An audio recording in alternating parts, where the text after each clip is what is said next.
Ал олай болса, біз кремімізді жасауды бастаймыз. Миксердің ыдысы таза, құрғақ болу қажет. Салқындатып алсаңыздар да болады. Жылы күнде жұмыс жасайтын болсаңыздар, ыстық күнде жұмыс жасайтын болсаңыздар. Ол үшін бізге крем-чиз керек бірінші, яғни творожный сыр. Бітейіндерді тұр, менде осыны бітіріп, екіншісін ашатын боламын. Олай болса, ыдысымызға өлшеп саламыз.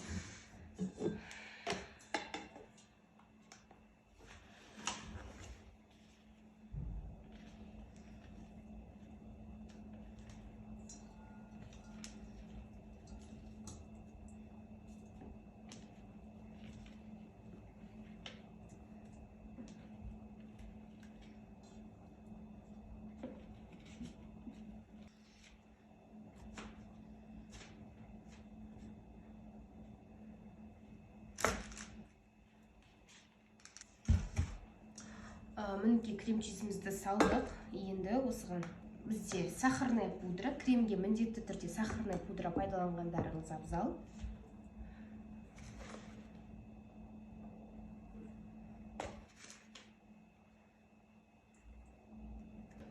Мінекей сахарная пудра мен крем-чизді миксердің көмегімен араластырып аламыз. Көп жағдайда, үй жағдайында жасаған қыздардың көп қателіктері мынау сливкиді немесе творожный сырымызды магазиннен сатып алып келгеннен кейін бірден жасайды. Күннің ыстығында да, күннің салқынында да. Ол жағдай болмайды, себебі күн ыстық кезде біздің сливкиларымыздың барлығы жылып кетеді. Натуральный болғандықтан сливкилар бұл жылы градуста бұл өзінің устойчивостін жоғалтып алатын болады. Сол себептен де магазиннен алғаннан кейін 4 сағат кемінде 5 сағат, 6 сағат сіздер холодильникте сақталған сливки мен крем-чизді пайдаланғандарыңыз жөн. Ал егер бірден келіп жасаған крем-чиздің творожный сыр немесе сливкидің салдарынан сіздің креміңіз сұйық болып сұйылтып кетуі мүмкін. Менен үйренген көп қыздардың проблемасы осыда.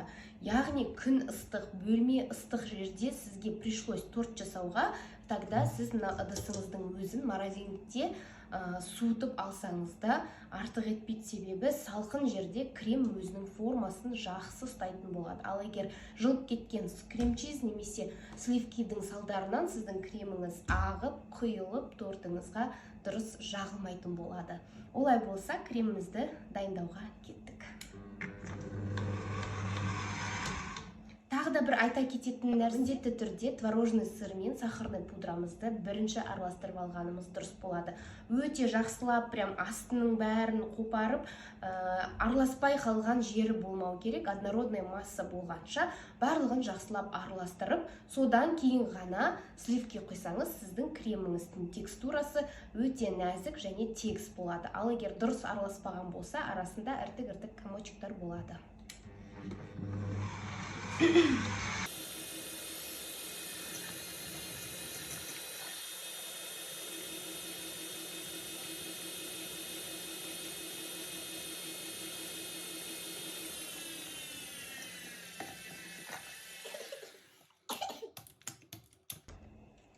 Мен осылай крем-чизді араластырып атқанда, ортасында тоқтатып, лопатканың көмегімен арасын бір ашып, араластырып аламын. Міндетті түрде астында миксердің венчигі тимейтін жерлер болады. Сол себептен барлығын осылай жақсылап түсіріп, бөлек-бөлек араластырып,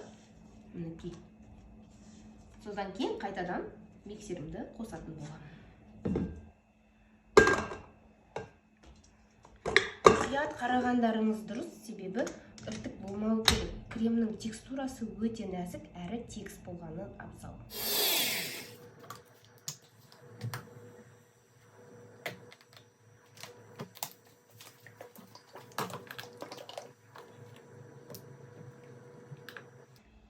Сливкиіміз әдемі болып взбиваться етілу үшін міндетті түрде проценті жоғары болғаны дұрыс.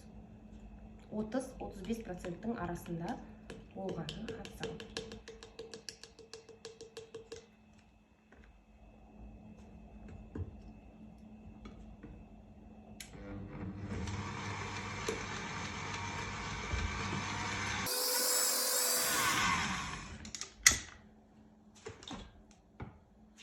Мінекей біздің устойчивый креміміз дайын болды. Тортқа да капкейкке де осындай кремді пайдалансаңыздар болады. Тағы да бір рет араластырып аламыз, себебі уже крем чизбен сливки араласуы керек бұл жағдайда.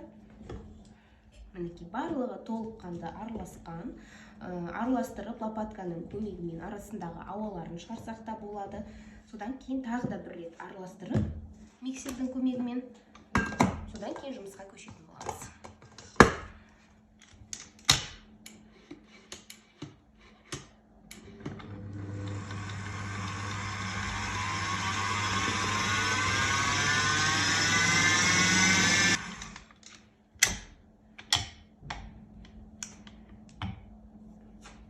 Біздің жағдайда маған розовый крем керек болып тұр. Крем красителімізді егер сұйық жидкий гелевый краситель болса, міндетті түрде шайқап алсаңыздар болады.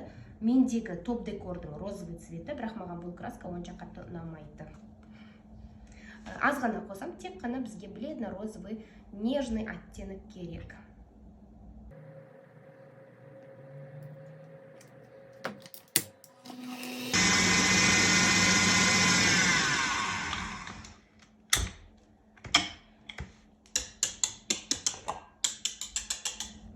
Біздің креміміз дайын.